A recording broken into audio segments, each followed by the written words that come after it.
Welcome back. I'm Tedward, and today, thanks to Bentley of Boston and Garage 42, we're testing out the flagship Bentley. This is the Flying Spur, but this is the core model. This is what you get at the entry level, and I love considering an entry level Bentley. Some of the biggest videos we do are when you get into the lowest spec version of a car. Like, could you still get a sub $20,000 Nissan Versa? Those cars do well. This is what you get when you go to the very bottom of the flagship vehicle of Bentley, and I'm telling you, you're not gonna miss out on anything, because this still has 671 horsepower from its twin turbo 4-liter V8. Gone are the days of the Mulsanne and the 6 3/4 liter V8, which is a bummer for me, except here's the thing. That engine is a real gas guzzler, and it doesn't matter if you've got the money to pony up for this $250,000 car plus options. We're at $333,795. She's not cheap. So of course you can afford the fuel, but sometimes you just want the range, and you don't want to have to be thinking about it all of the time, which is why this is now a plug-in hybrid. You get a little over 30 miles of electric range, and obviously that is not to lessen your financial burden, because you're not buying a Bentley as a financial play. You're buying it because it's a statement. So the Flying Spur is ultra handsome. It's ultra luxurious, and this one pretty subtle in all beluga. So we're on 22-inch wheels. The only thing flashy on the car are the massive orange 10-piston calipers. Now, this is of course part of the Volkswagen group, so we are very familiar with a lot of its internals and its driveline, but that should also give you a little bit of confidence in its reliability, because some of the most important parts of this vehicle are something that we're seeing in regular market cars. So tried and true, tested, which means that you're not going to have to worry about the British reputation of needing a car hauler on any trips. Anyway, let's take a look back here, because part of a Bentley is how cozy, comfortable, and luxurious you can maintain with your customers in the back, your family, your friends, if you are picking people up from the airport. There's just an endless array of options, and this, oddly enough, is one of the simpler versions of this. It's nice when you can have massage seats. It's nice when you can adjust all of the rear seat qualities, because most of the time you just get in a rear seat and that's that. Whereas in a Bentley, you can lean back, you can relax, you can chill. You've got your mirror, so you can see me with my goofy setup on my hat. But let me show you under the hood, because the heart of a Bentley is almost as important as the Bentley itself. So Evan, my good friend, see if you can find the latch. And there you go, a very familiar power plant. This isn't anything that you haven't seen on other vehicles, whether it's an Audi or what else would this be in? This isn't like the Panamera. Yes. This isn't, yeah, I mean, we got Porsche stuff in here. So we know it's potent. If you get the speed, the more expensive, faster version, I think that's 711 horsepower, so you bump it up a little bit more. But here's the thing about these cars. While they're outrageously capable in a straight line and pretty impressive around a corner, they managed to shrink these cars with the four-wheel steering and with their impressive variable suspensions. They are outrageously cool to drive around at low speeds. I am an anxious person. When I'm driving a high-strung car and people are driving slow in front of me, I get very frustrated. When I'm driving a Bentley, I got nowhere to be. How could I be late? I'm the reason anyone's going anywhere, because I'm the guy with the Bentley. So, yeah, let's go make some 275 sections squeal a little bit, but then we'll just cozy up to the relaxing vibes. Oh yes, and this is the first time I've driven a plug-in hybrid Bentley, so it's cool to get in and see the E-range at 33 miles. Start-stop button here. This is always my favorite thing. And it should flip around again, right? If you press screen. If I press screen, because then you get the cool gauges. That's what you want. That's all this should ever be. Bentley gets it. Not many people get this. Yeah, this is nice. I kind of dig all of this. So where are our modes drive-wise? So that is going to be this dial. This guy here. So we have Sport, Bentley mode, Comfort, and Custom. Let's start off in Comfort.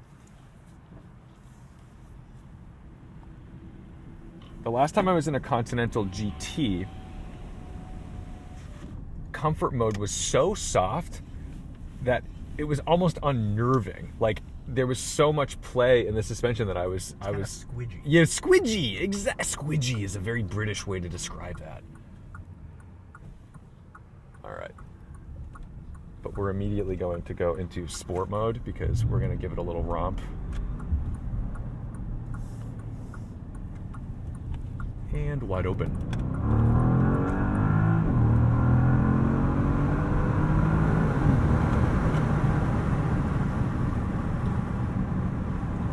The steering is so sharp, but it's not so quick that I'm in a position where I have to chase the car or anything. I actually get to just kind of enjoy it as it sits, and it's really easy to control. Bentley, what you really get out of the price of a Bentley is all the extra testing. You get that last like 3% of perfection that makes every part of the driving experience exceptional. And there's the new Continental GT drop head over there in a very subtle, flashy kind of color, which I think is the vibe of these cars. It's like, of course, if you go to Miami or LA, you're going to find some bright, silly, flashy Bentleys, and that's fun. I think that's great, but it's not a Lamborghini. And you're making a statement with this car because you could, of course, buy. There's a ton of luxury cars that are half the price of this that do similar things. But when you have the big dog B on it, it tells more of a story.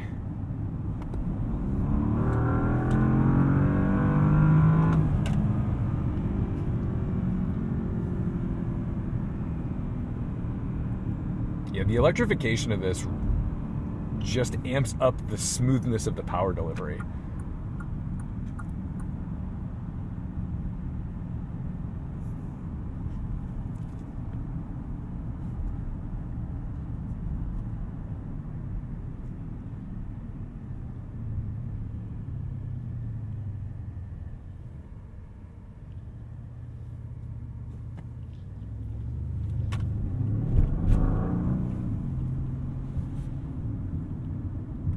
A 6 3/4 liter turbo V8 could never get off the line like that. No. That's just not a possibility. And I think it's just stunning to be able to have the instantaneous power delivery. So I do think we're in a world now where people understand that hybrid doesn't mean Prius, but I still feel the need to explain it to people. Yes. That part of hybridization a Prius won't sound like that. Power delivery. It's all character, because numbers don't matter. I can sit here and tell you about power and 0 to 60s. That's never been the point. I mean, if you asked years and years ago how much power a Bentley or Rolls-Royce had before BMW and Volkswagen took them over respectively, they would have just said it's sufficient. They wouldn't tell you a number. It wasn't the point. It was never the point.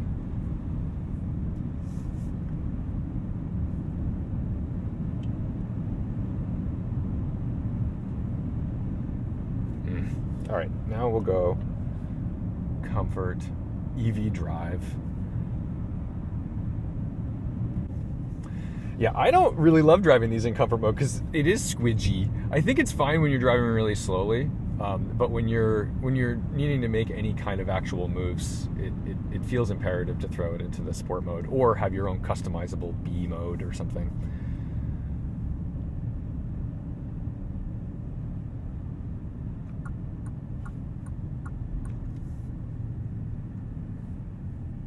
We've got our regen here. It's pretty cool.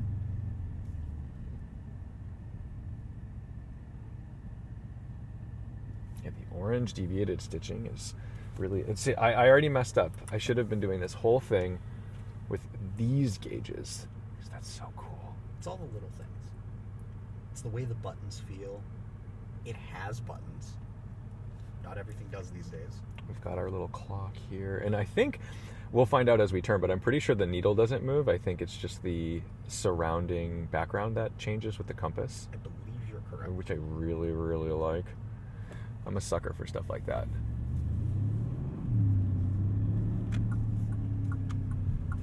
All right, we'll do one more little rip and then we'll head out to some back roads.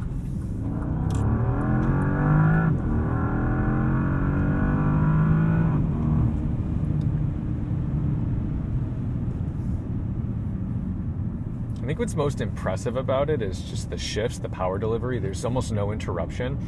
And typically when we're talking about a car with over 600 horsepower, we're thinking about how brutal and fierce and ferocious those shifts are going to feel. And in this car, it feels like nothing. It just feels like It's composed. it feels like getting on an A380 and they start ramping up those throttles on takeoff, and suddenly you're at V1 and you're rotating, and our Bentayga friend was getting tailgated aggressively by that Subaru. That was actually shocking.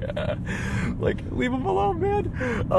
But the way this sort of just does the thing, it doesn't feel like it's doing the thing it's doing. I mean, if we were in imagine this, we're in like a tuned Subaru Impreza STI, yes, and let's just say, like for like, they can do the same 0 to 60s. You could be sitting here drinking tea, and he's nailing gears, and the whole car's compressing, and it's all over the place. It's just amazing how these cars can achieve what they do in such a relaxed fashion.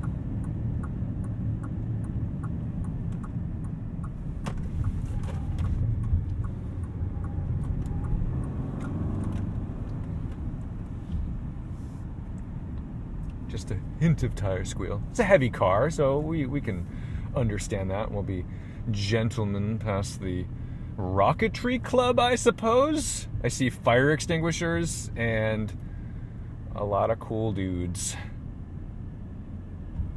Fire extinguisher is a good idea. Yeah. Just in case. Just in case.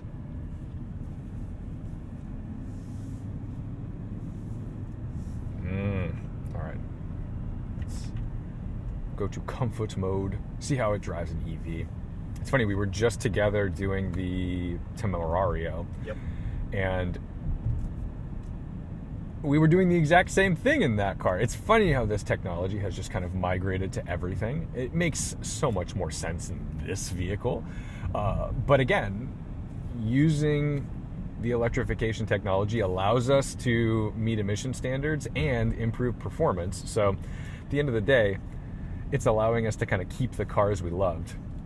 I don't think any country would pass a 6 3/4 liter V8 at this point. It would have to be heavily neutered. It would be like a C3 Corvette in the 70s. You'd have a 454 with 165 horsepower. It would sound good. It would sound good. But because this is a single motor and it's like ahead of the transmission, I can feel it shifting. So it's kind of a unique thing. It's not going to feel like a typical EV where it's a single speed drivetrain. Oh yes. Just Bentleys everywhere. Actually, we'll go straight. We'll take the long way. Take the scenic route. The scenic route.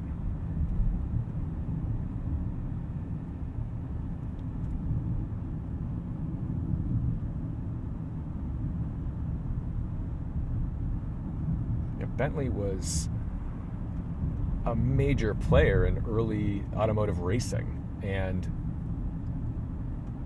they, of course, were catering to an upscale market and became one of the foremost luxury brands in the world.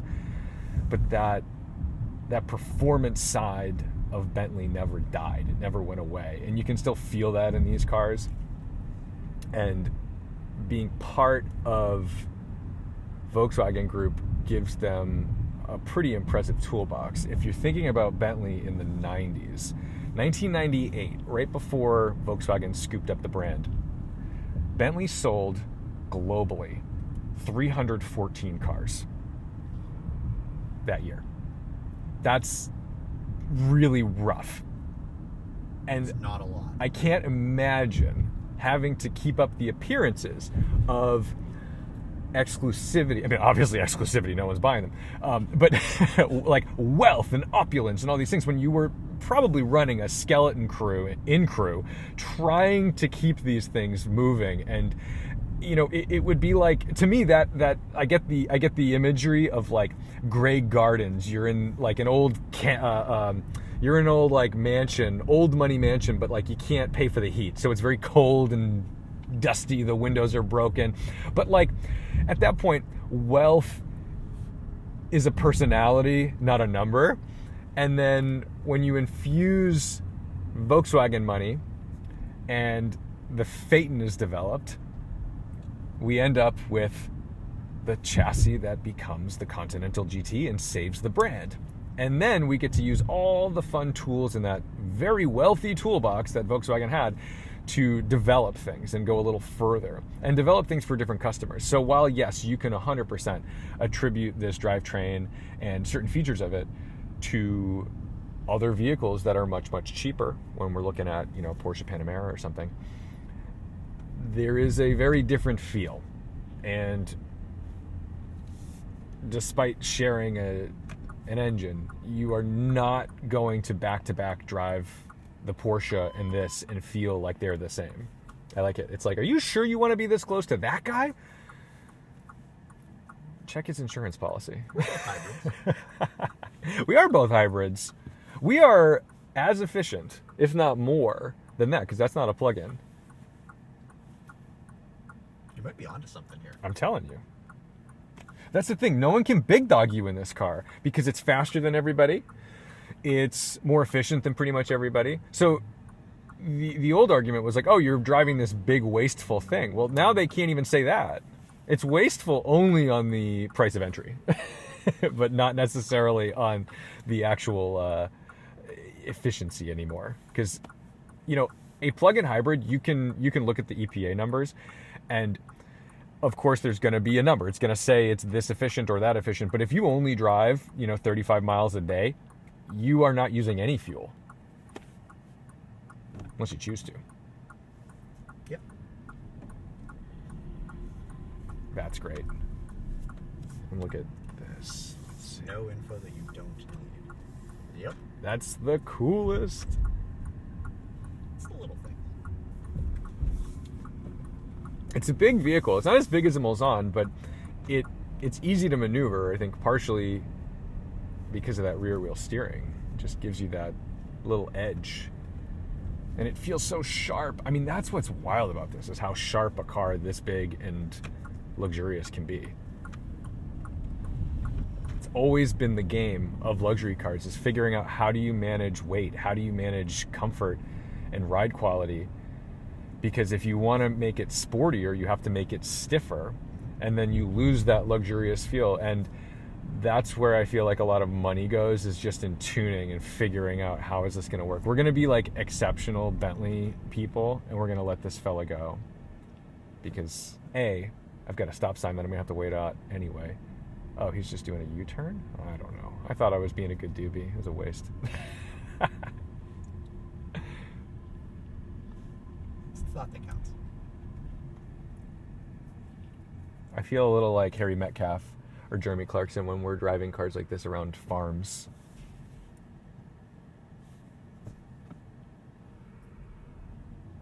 The difference is it's not our farm.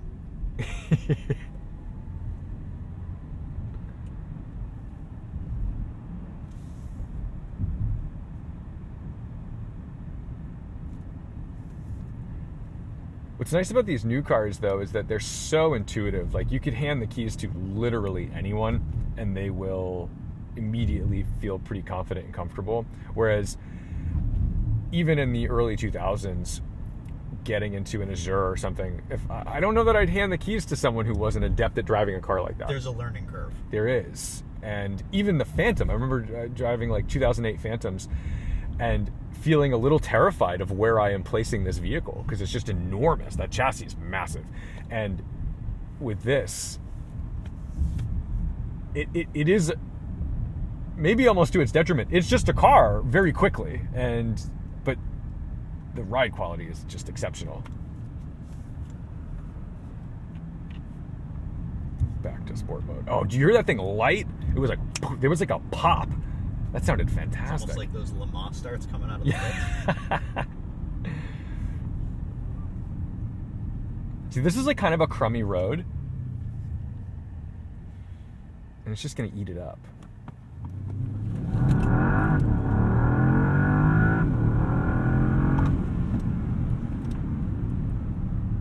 It's like it's nothing.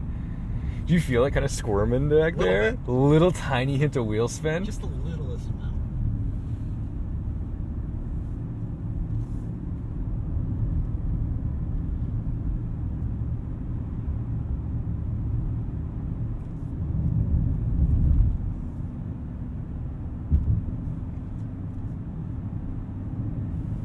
Do I have massage seats in this? Yes.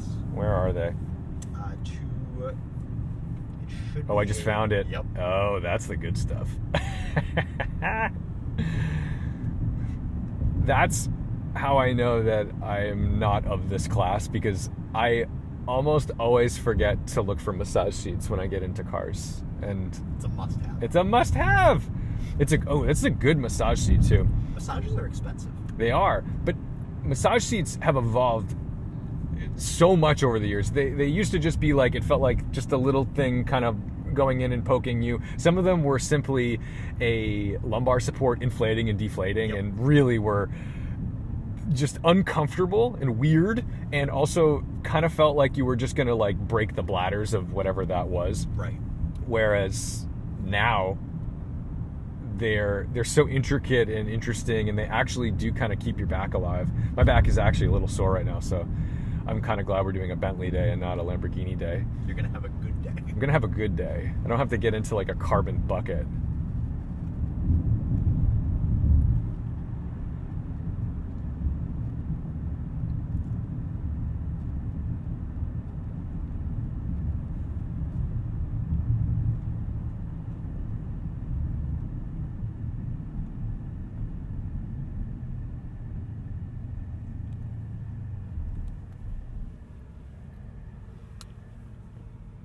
Do you ever notice how cyclists stopped like that sometimes look like they're bird watching?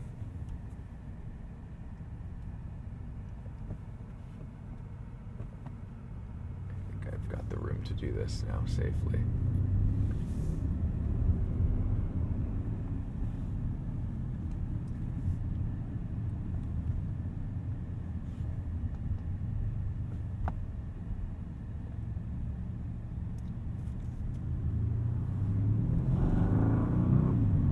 And in the STI, it would have sounded angry, aggressive. In this, it's just off we go.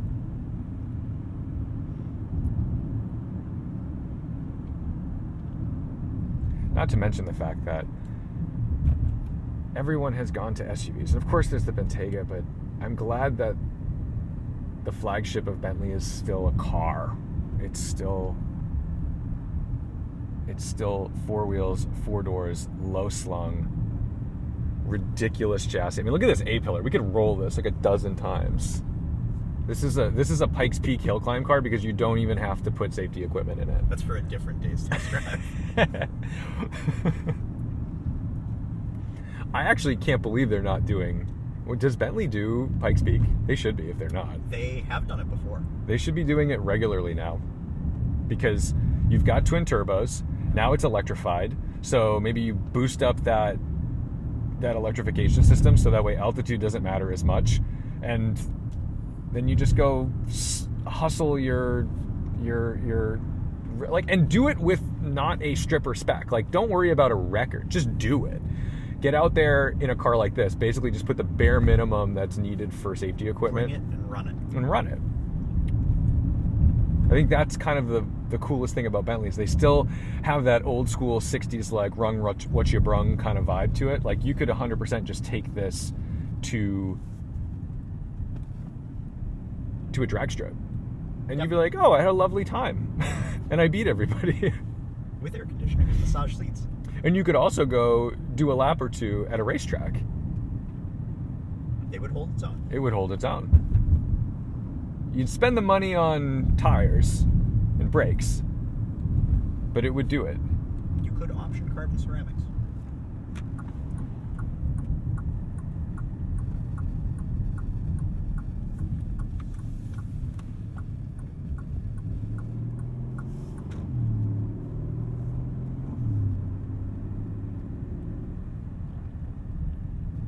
So I'm taking you to where I think a Bentley owner would go, which is from their home on a Saturday morning to the airport to jump in their airplane and then go somewhere else. Because it's all about going places, right?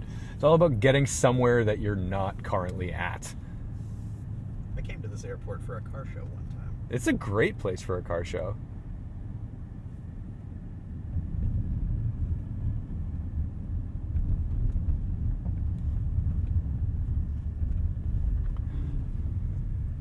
Ooh, hi. What's up, Jarv15? Is that a Jarvis Iron Man reference? I don't know. He's looking back Good and he's players. smiling. Oh, man. We're the same. I love it. You know what's funny? We're definitely faster than him. Like 100%. Don't tell him. I want to race him.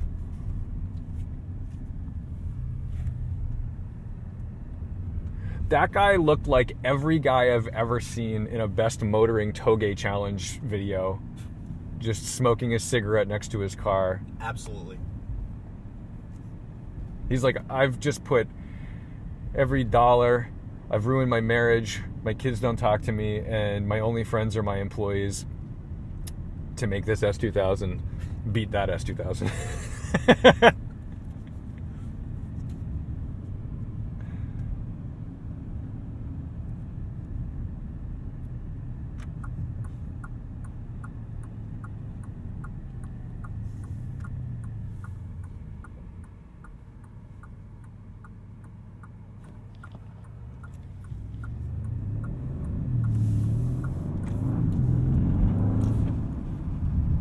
I really like the way it puts power down too. Like it claws its way out.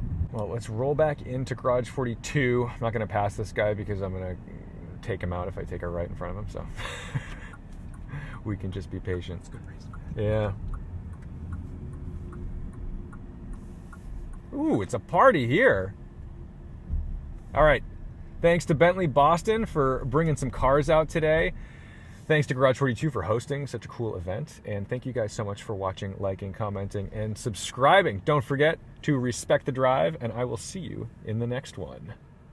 Let's see. All right, he's going there, so we're just going to tuck back in where we were. And we're going to get to flip around this dashboard once again because we're going to put it in reverse and get our camera out. Look how fast that happens. That's cool.